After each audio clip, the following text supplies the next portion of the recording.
जो बाकरगंज की घटना हुई थी, आप लोग सभी अवगत हैं कि पिछले शुक्रवार को तकरीबन 2 बजे 4 हथियारबंद अपराधकर्मी एसएस ज्वेलर्स वहाँ पे घुस के उन लोगों ने लूट किया था, गहनों का और कैश का लूट किया था, जिसमें एक अपराधकर्मी साधु यादव जो कि जहानाबाद का रहने वाला है, उसी दिन पकड़ा गया था।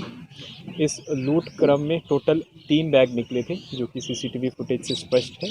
2 पिट्ठू बैग थे जिसमें आपका सारी ज्वेलरी थी और एक झोला था जिसमें कैश था। पहला पिट्ठू बैग उसी दिन ही रिकवर हो गया था और उसी दिन ही जो दुकान के मालिक हैं संजीव जी, उनको हैंड ओवर कर दिया गया था।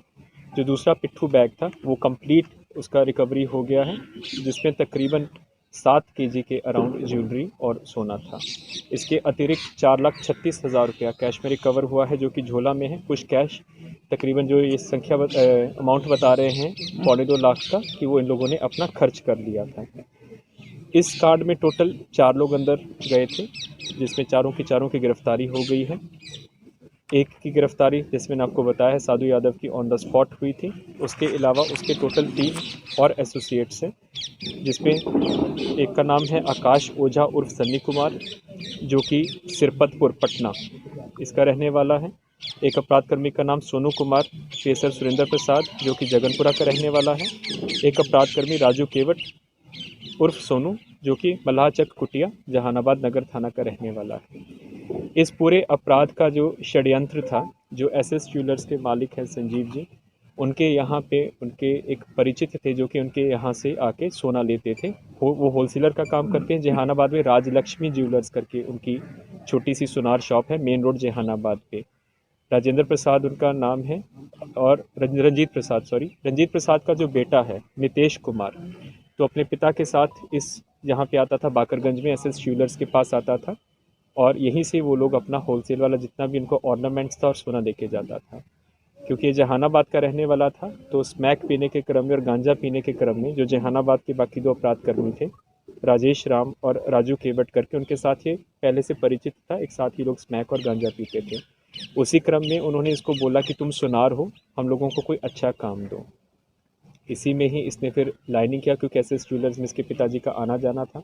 हमेशा वो जो भी होलसेलर की अपना ज्वेलरी लेते थे यहीं से लेते थे, और ये दुकान से वाकिफ़ भी था, क्योंकि वो दुकान फर्स्ट फ्लोर पे थी और थोड़ा सा अंदर जाके थी, तो इसलिए उसने बोला कि इसमें आसानी से काम हो सकता है। के साथ पहले उनकी रेकी करवाने के लिए आया था। इसमें जो एक अपराध कर्मी है, जिस दिन घटना हुई है उससे 4 दिन पहले दुकान के अंदर गया भी है। उसका सीसीटीवी फुटेज भी आ गया है। वहाँ पे उसने अंगूठी लेने के नाम पे दुकान का रेकी किया, लेकिन क्योंकि वो होलसेल की दुकान थी, इसलिए उन्होंने उनको मना कर दिया कि हम लोग रिटेल नहीं करते हैं। उसी में ये जो लाइनर है नितेश नीचे ही था, इसके साथ एक और अपराधकर्मी था नीचे था, सनी नाम का अंदर गया था। उसने दुकान की पूरी रेकी की, सीसीटीवी कहाँ कहाँ पे हैं, गार्ड दुकान कैसे खोलता है, चाबी किसके पास रहती है, और उसके 3 दिनों के बाद इन्होंने इस पूरी घटना को अंजाम दिया।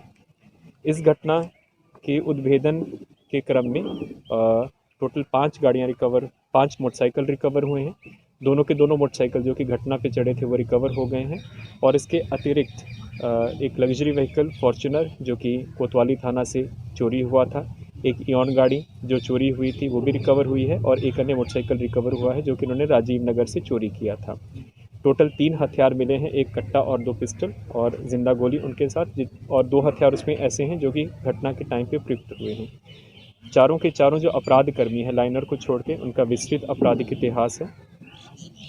और जैसे कि जो गिरफ्तार अपराध कर्मी है आकाश ओझा सनी, जो कि पटना का रहने वाला है, पूर्व में तकरीबन 17 केसेस में ये जेल जा चुका है। राजू केवट जो कि जहानाबाद का रहने वाला है, 7 केसेस में जेल जा चुका है। राजेश राम जो कि जहानाबाद का रहने वाला है, 3 केसेस में जेल जा चुका है। और सोनू कुमार तकरीबन आधा दर्जन केसेस में पहले से जेल जा चुका है। इसमें जो हमारी टोटल बरामदगी है, तकरीबन जो पहले सोना रिकवर, उसके अतिरिक्त तकरीबन 6.8 किलोग्राम सोना अब रिकवर हुआ है। 4,32,900 रुपया रिकवर हुआ है कैश में। 4 जो मोबाइल उस दिन जब घटना किया था, जो कस्टमर्स का और एम्प्लॉयज़ का ले गया, मोबाइल लूट कर लेकर के चारों के चारों मोबाइल रिकवर हो गए हैं। 2 देसी पिस्टल, 1 देसी कट्टा, 2 मैगज़ीन, 13 जिंदा कारतूस, घटना में प्रयुक्त 2 मोटरसाइकिल। इसके अलावा जो 3 मोटरसाइकिल उन लोगों ने बाकी जगह से चुराए थे वो भी रिकवर हुए हैं, और 4 पहिया वाहन फॉर्च्यूनर और इयॉन गाड़ी रिकवर हुई है। ये जो अपराध कर्मी है सनी कुमार, इसने दिसंबर में से 2 इम्पॉर्टेंट अपराध किए थे। और पुलिस टीम का पीछा करने पर ये भागा भी था वहाँ से, तो उस घटना का भी उद्भेदन हो गया है। एक बहुत ही अच्छा इन लोगों का ये था कि इन लोगों का जो पूरा इन लोगों ने अपना जो कन्फेशन किया है कि जब इन्होंने रेकी किया और उसी दुकान को इससे सेलेक्ट किया कि वो थोड़ा सा अंदर जाके थी और आम लोगों की नज़र से दूर रहती थी। दूसरा, इन लोगों को मालूम था कि होलसेलर की दुकान है, तो अगर 2 का हम लोग बोलेंगे तो हो सकता है कि हम लोगों को अंदर नहीं जाने थे, तो उसी में ही ये जो नितेश जो लाइनर है उसी का ही इन्होंने फिर सारी सूचना का उपयोग किया। ये फिर होलसेलर के नाम से अंदर गए कि हम लोगों को नया दुकान खोलना है और हम लोगों को खुदरा में हम लोगों को चाहिए, इसलिए उसका एंट्री हुआ। और जब ये 2 अपराधकर्मी अंदर थे, वहाँ से फिर जब इनको ज़रूरत पड़ी कि 2 और की आवश्यकता है, तो इनका कोड मोबाइल इन लोगों ने ऑन करके रखा हुआ था और वहीं पे इन्होंने कोड दिया। पहले से इन लोगों का आपस में ये था सेटिंग थी कि हम लोग बोलेंगे कि पानी पिलाओ। उन्होंने जब पूछा अंदर पानी पिलाओ, तो बाहर वालों दोनों को पता चल गया कि अब अंदर आने की बारी है। तब तक इन्होंने गेट को खोल के रखवाया हुआ था और वो तो अंदर घुसे। तकरीबन 10 मिनट ही अंदर रहे हैं, जिसके क्रम में इन लोगों ने पूरा घटना को अंजाम दिया है।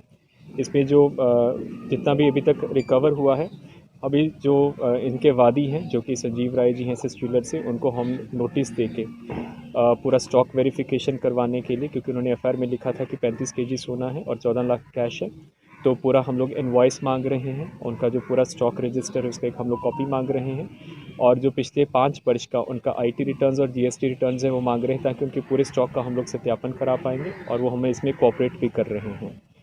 और ये बाकरगंज वाली घटना है, इसमें हमारी तरफ से इसका संपूर्ण उद्भेदन हो चुका है और विदिन 48 आवर्स सभी के सभी अपराधकर्मी पकड़े गए हैं। इसमें अब कोई और वांछित अभियुक्त नहीं है। संपूर्ण उद्भेदन 35 किलोग्राम ऑर्नामेंट से आप 7 किलो बता रहे हैं, इस लिहाज से संपूर्ण उद्भेदन जी, जैसे मैं आपको बता रहा हूं कि उन्होंने हम उनका स्टॉक वेरिफिकेशन करवा रहे हैं। उनका जो भी उनके पास स्टॉक में जितना भी उसके पास गहना होगा उसका इनवॉइस होता है जहां से वो सप्लाई करते हैं, जीएसटी रिटर्न्स होंगे, आईटी रिटर्न्स होंगे, उसी के हिसाब से वो हमारे साथ कोऑपरेट कर रहे हैं। और अभी हमने उनसे क्वेरी किया है कि 35 केजी सोना का पूरा आप अभिलेख हम लोगों को दीजिए, तो उन्होंने हमसे समय मांगा है, तो उसी के हिसाब से पूरा वो हो जाएगा।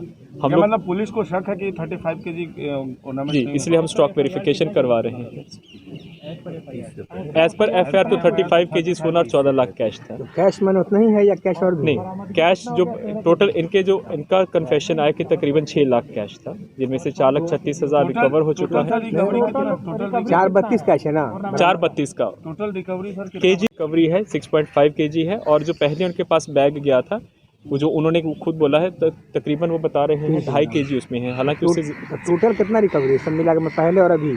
उसको मिला के तकरीबन 9 केजी हो जाएगा इसमें, क्योंकि देखिए टोटल 4 अपराधकर्मी थे। सीसीटीवी फुटेज में स्पष्ट है, एक अपराधकर्मी पहले आ गया था बिना कुछ लिए और एक अपराधकर्मी के पास पिट्ठू, 2 अपराधकर्मियों के पास पिट्ठू बैग था और एक अपराधकर्मियों के पास झोला था। पिट्ठू बैग भी दोनों रिकवर हो गए हैं और उस पर जितना भी था वो कंप्लीट भरा हुआ पिट्ठू बैग एक दूसरे दिन रिकवर हो गया था। एक भरा हुआ पिट्ठू बैग कंप्लीटली अब रिकवर हो गया और झोला में जो कैश था उनमें से इतना रिकवर हो गया। सर लूट के बाद ये लोग कहाँ भागे थे? आगे कैसे?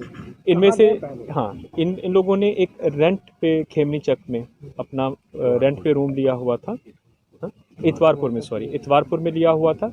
तो वहीं पे पहले भागे हैं। जो जहानाबाद वाले थे वो अपने घर पे चला गया था, घर पे भी नहीं, इन्होंने वहाँ पे भी एक रेंट पे रखा हुआ था, तो वहीं पे लोग चले गए थे, क्योंकि उनको मालूम होता है कि अगर हम लोगों का छापामारी होगा तो घरों पर ही छापामारी होगा।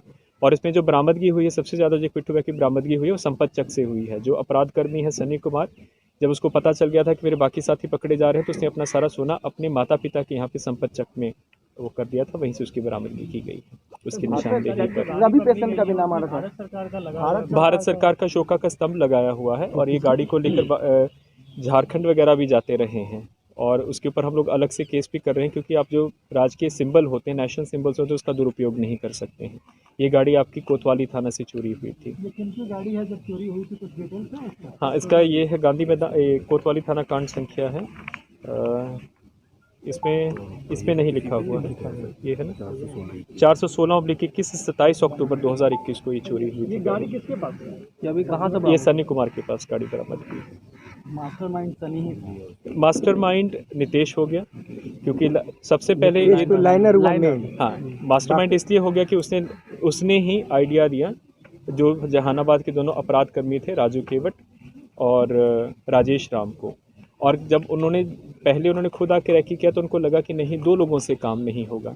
तो जो सनी कुमार है और सोनू कुमार है, पूर्व में सभी लोग जहानाबाद जेल में भी रहे हुए हैं, मोटरसाइकिल चोरी के केसेस में रहे हैं और आपस में परिचित थे। तब इनको लगा कि हम लोगों को 2 और सहायकों की ज़रूरत है, तब इन्होंने पटना में 2 और लोगों को सेट किया था। और जो हथियार सप्लाई किया है वो मेन सनी और सोनू ही सप्लाई किया है।